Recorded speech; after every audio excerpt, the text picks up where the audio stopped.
hasta México porque nos toca hablar de la Revolución Mexicana, ¿no? Vamos a hablar de la Revolución Mexicana. Muy bien, vamos a hablar de la revolución. Primero vamos a hablar de las causas de la revolución. A ver, ¿qué estaba pasando en México?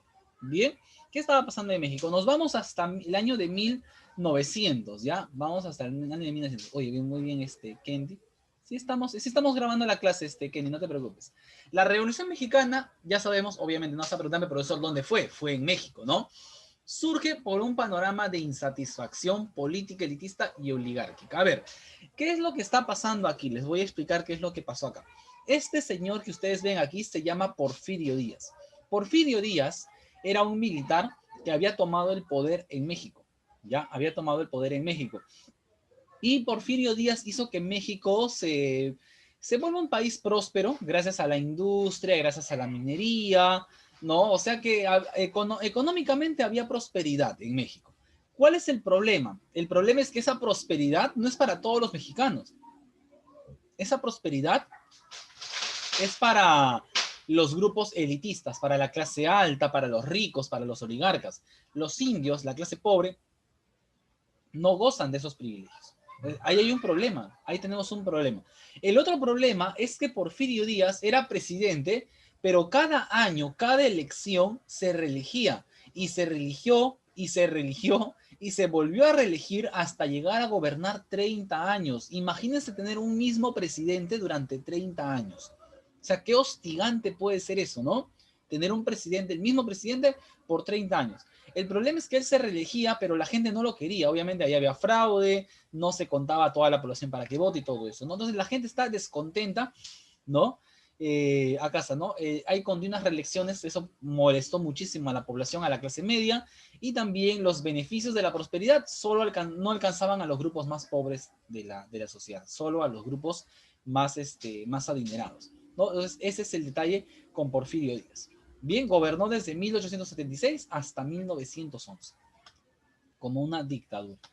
Al mismo tiempo que gobernaba Porfirio Díaz, los campesinos como los ven acá, los campesinos mexicanos, tenían tierras que les estaban siendo arrebatadas por los grandes terratenientes. Los grandes terratenientes, o sea, los grandes hacendados, los dueños de haciendas, los dueños de enormes haciendas, les quitaban con engaño sus tierras a los campesinos. Y cuando los campesinos se rebelaban, Porfirio Díaz mandaba al ejército a que los repriman, ¿no? Los reprimían violentamente. Entre 1910 y 1920, México fue sacudido por una serie de oleadas de luchas, revueltas, porque muchos jefes políticos, ¿no? Entre el año 10 y el año 20 aparecieron muchos caudillos, muchos líderes políticos que empezaban a disputarse el gobierno de la nación. Algo parecido a lo que pasó en el Perú con el primer militarismo, ¿no? Los caudillos. Ya les he dicho que el caudillo es ese líder que quiere llegar al poder. ¿Todos los caudillos son militares? No. Ustedes van a ver ahorita, vamos a hablar de caudillos mexicanos y no son militares. Entonces, cuando yo en el examen les preguntaba qué es un caudillo, el caudillo es generalmente un líder. Generalmente, también hay caudillos civiles. O sea, también hay gente que sale del pueblo que también lideran a la población. Bien, aquí vemos campesinos mexicanos afectados por la expropiación de tierras. A ver, chicos, las tareas, creo que yo les dije la vez pasada que solo son 5 por bimestre. No les voy a dejar más tareas hasta el cuarto bimestre. ¿Ya? No les voy a dejar más tareas. Porque en el registro apenas me entra para colocar las notas de 5 tareas. Si tuviera un registro más amplio, les colocaría más tareas. Pero solo tengo hasta 5 casillas. Así que 5 tareas por bimestre es lo sumo. Normalmente yo dejo 6, pero ahora con 6, una menos, nada más. ¿Ya? ¿Cuáles son las etapas de la revolución? A ver, la primera etapa, la revolución maderista. Bien, ¿qué pasó acá? Porfirio Díaz, para el año de 1910, se hace reelegir una vez más. O sea, imagínate, se volvió a reelegir el tipo ese, se volvió a reelegir y esto ya probó, eso fue ya el detonante. Ya. Cuando Porfirio Díaz se intenta reelegir una vez más, ya provoca el estallido de la revolución, ¿no? Entonces, aquí es donde tenemos a Francisco Madero, ¿no? Este señor era un terrateniente, era una persona con dinero, ¿ya? Que va a ser el primero en enfrentarse a la dictadura de Porfirio Díaz, ¿no? Él va a incitar a la población a que se subleven contra el régimen, ¿no? Y la población le va a hacer caso y lo van a seguir. No solo fue Francisco Madero, no que en la localidad de Chihuahua, al norte de México, Pascual Orozco y el famosísimo Pancho Villa, que su nombre real es Doroteo Arango. Yo sé que de todos los personajes de la Revolución Mexicana, el más famoso es Pancho Villa. ¿Por qué? Porque lo hemos visto. Hasta viendo El Chavo del Ocho te hablan de Pancho Villa, hasta viendo Cantinflas. Es un personaje de la cultura popular. O sea que tú puedes olvidarte de todos, pero siempre es el nombre que siempre hemos escuchado es asociado a México, Pancho Villa, ¿no? Pancho Villa fue un revolucionario, ¿no? Fue una especie de guerrillero, como lo vemos acá, montado en su caballo. Él dice, ¿no? Con unas tropas improvisadas, con gente mal armada, empezaron a asaltar las guarniciones del gobierno, ¿no? En el sur de México aparecen los revolucionarios Morelos y Emiliano Zapata, ¿no? Y entonces ahí empieza, ¿no? Todo México, en México se incendia, ¿no? Con el estallido de la revolución. Poco a poco el ejército de Porfirio Díaz se fue hundiendo, ¿no? Se fue hundiendo porque ya eran muy ancianos, ¿no? Que no pudieron enfrentarse a las guerrillas revolucionarias, ¿ya? ¿Cuál fue la primera ciudad en caer? La ciudad de Juárez, ¿no? Cuando cae Ciudad Juárez, ya Porfirio Díaz renuncia al poder porque su vida corre peligro y le entrega el poder a Francisco Madero y Porfirio Díaz escapa de México antes que lo maten a él, ¿no? Al final se va a Europa donde termina muriendo años después Porfirio Díaz, ¿no? Entonces, ahí por fin ha triunfado la revolución, han sacado al dictador Porfirio Díaz. ¿Con la salida de Díaz se arregló todo en México? No, vamos a ver que todavía toma más tiempo este proceso. Bien, aquí tenemos un mural, ¿no? La rebelión campesina de Emiliano Zapata. Bien, luego tenemos el gobierno de Madero. A ver, ha salido Porfirio Díaz y ahora ha entrado Francisco Madero. Bien, ha entrado Francisco Madero. Luego, después de un breve gobierno provisional, Madero fue electo presidente en octubre de 1911. ¿No? Inicialmente su régimen fue acogido con entusiasmo por el pueblo, pero pronto se vio enfrentado al descontento de los campesinos. Chicos, ¿cuál es el problema? Salió Porfirio Díaz, entró a gobernar Francisco Madero, entra a gobernar Francisco Madero y Francisco Madero promete reformas, pero pasaban los meses y no se cumplía ninguna reforma. Es que Francisco Madero era un hacendado y Francisco Madero al final de cuentas, él mira por su clase, él mira por los hacendados, por la gente rica, porque él es uno de ellos. Entonces, que Francisco Madero haga reformas para el pueblo, para los campesinos, era algo muy difícil, muy difícil. Entonces pasaban los meses, no había reformas, todos los campesinos al ver eso se sienten estafados y otra vez empieza la revuelta, ¿no?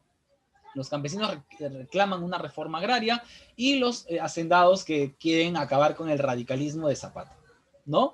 Emiliano Zapata se rebela contra Madero en noviembre de 1911, ¿no? A causa de la falta de reformas, ¿no? Como el tema, Madero había prometido que le iban a devolver sus tierras a los indígenas mexicanos y no se cumplió. Como se demoraba mucho esa reforma, empiezan otra vez las revueltas, en este caso lideradas por Emiliano Zapata. Entonces ya hemos hablado de tres personajes: Porfirio Díaz, el dictador; Francisco Madero, el hacendado que lo saca; y Emiliano Zapata y Pancho Villa, dos de los líderes revolucionarios, ¿no? Zapata en el sur y Pancho Villa por el norte de México. Bien, Emiliano Zapata va a establecer un plan, ¿no? Él promete que si llega al poder va a establecer una reforma agraria, ¿no? Ese es el llamado Plan Ayala, que tiene la idea de la tierra para el que la trabaja, ¿no? Es un plan en el cual se contempla entregarle tierras a los campesinos y quitarle tierras a los hacendados, ¿no? Esa es la búsqueda de la reforma agraria. A ver, los sectores fieles del derrocado régimen porfirista y los Estados Unidos también van a querer acabar con el gobierno de Madero. ¿Qué pasó? Porfirio Díaz era muy amigo de los norteamericanos, de Estados Unidos. Estados Unidos tiene muchas empresas en México y cuando empieza la revolución, los mexicanos amenazan con quitar las empresas o expulsar a los norteamericanos y quedarse con sus empresas. Eso también va a ser un motivo para el cual los Estados Unidos también intervinieron, ¿no? El presidente de Estados Unidos también terminó mandando tropas norteamericanas a México para frenar estas reformas radicales que ponían en peligro la economía de Estados Unidos, ¿no? Aquí está, ¿no? Acá tenemos a otro personaje más, Victoriano Huerta, ¿no? Victoriano Huerta se va a rebelar contra Madero, ¿no? A falta de reformas, Victoriano Huerta, que era un sobrino de Porfirio Díaz, se rebela contra Francisco Madero, apoyado por Estados Unidos. Finalmente terminan sacando a Madero del poder y lo asesinan, ¿no? Sacan a Madero del poder y lo terminan asesinando. Revolución constitucionalista, otro personaje más. Acá aparece Venustiano Carranza. Ya les he dicho, en la Revolución Mexicana lo complicado es por los nombres, hay muchos nombres, ¿Ya? Hasta ahorita ya hemos visto hasta Victoriano Huerta, 5 personajes. Ahora llegamos al sexto, Venustiano Carranza. Bien, las primeras medidas tomadas por Huerta contra esa libertad de prensa, el proceso revolucionario, contaron con el apoyo de los sectores más conservadores. A ver, Victoriano Huerta, al ser sobrino de Porfirio Díaz, era muy parecido, ¿no? No apoyaba a los ricos, no había libertad de prensa, no había reformas. Entonces, otra vez, se repite lo mismo. Cuando llega al poder alguien y no cumple con las expectativas de los campesinos, estalla nuevamente la revolución. ¿Ya? En el norte, Venustiano Carranza y Pancho Villa van a hacer una alianza, ¿no? Para desestabilizar al gobierno de Victoriano Huerta, ¿no? Ahí hablamos de otro plan, el Plan Guadalupe, ¿no?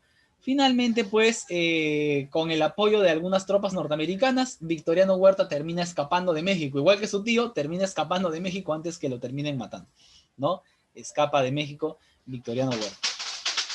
Ahora el detalle es quién se queda con México, ¿no? Ahora, ¿qué pasó? ¿Quién se queda con México? Acá va a ocurrir una anarquía. Como les mencionaba yo en la clase de Historia de Perú, que había una anarquía, donde habían varios presidentes al mismo tiempo. En México pasó lo mismo. La anarquía militar, la anarquía en México, ¿no?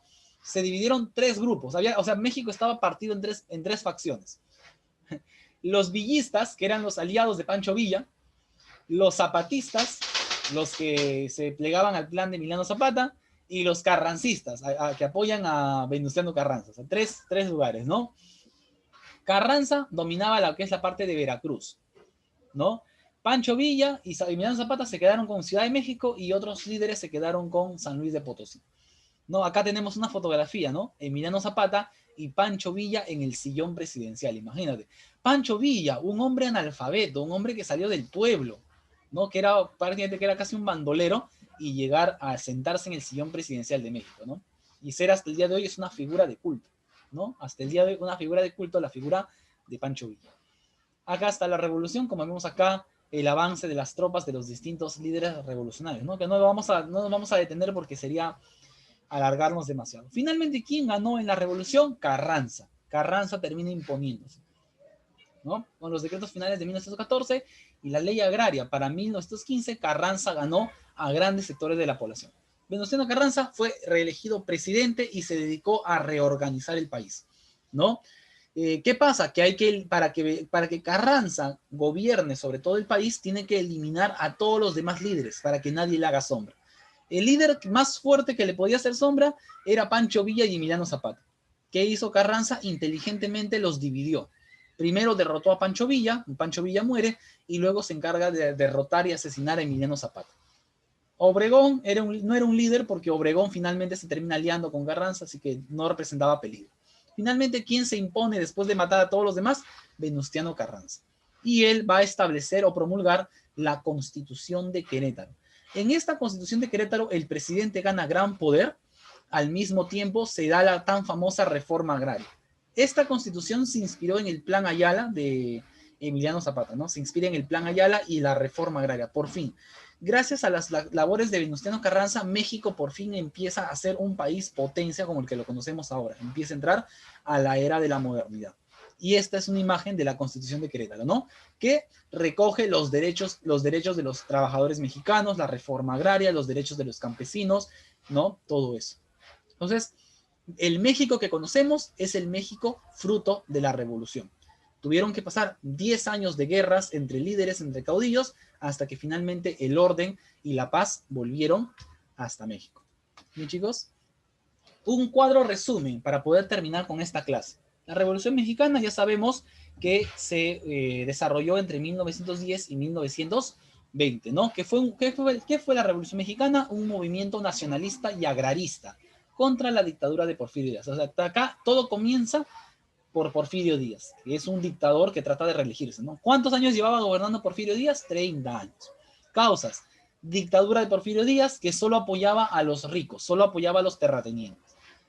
¿Qué pasaba con los campesinos? Les quitaban sus tierras. Otra causa, les arrebataban las tierras a los campesinos. Otro más, en México era un país que dependía mucho de Estados Unidos, porque Estados Unidos controlaba los ferrocarriles, controlaba el petróleo mexicano. Entonces todo eso hace que la gente esté descontenta y estalla la revolución. Etapas, 4 etapas tiene la revolución. En la primera etapa, ¿quién se enfrenta a Porfirio Díaz? Francisco Madero. Francisco Madero se enfrenta a Porfirio Díaz cuando éste trata de reelegirse y lo saca del poder, ¿verdad? Porfirio Díaz escapa de México. Pero ¿qué pasa luego con Madero? Madero era un hacendado, no cumplió sus promesas, no hizo reformas en favor del pueblo y finalmente estalla nuevamente la revolución. En este caso, Emiliano Zapata, Pancho Villa y otros líderes se enfrentan a Madero. Emiliano Zapata destaca, ¿por qué? Porque él va a proponer una reforma agraria en el plan de Ayala, Plan Ayala. Asesinan a Madero y entra a gobernar otro dictador, Victoriano Huerta, sobrino de Porfirio Díaz, ¿no? Pero por Victoriano Huerta, igual que Porfirio Díaz, no ve nada a favor del pueblo y eso provoca que continúe la revolución. Venustiano Carranza aparece como nuevo líder, ¿bien? Impulsa el Plan Guadalupe y aparte también tiene el apoyo de los norteamericanos, ¿no? Con eso logran sacar del poder a Huerta, que tiene que escapar de México antes que lo maten. Y finalmente llegamos al triunfo de Carranza, ¿no? Triunfo de Carranza. Carranza quiere imponer su autoridad en México como presidente, pero tiene que deshacerse de los demás líderes. ¿Cuál es el más importante? Pancho Villa en el norte y Emiliano Zapata. Finalmente logra vencer a ambos y se impone su autoridad como nuevo presidente de México y él promulgará la Constitución de Querétaro, ¿no? Que es el gran aporte de la revolución. Una constitución donde se ven los derechos de los mexicanos, el derecho de la reforma agraria, del trabajo y todo eso. ¿En qué plan se inspiró la Constitución de Querétaro? En el plan de Ayala, ¿no? Recogido de Emiliano Zapata, se inspira para elaborar la Constitución de Querétaro.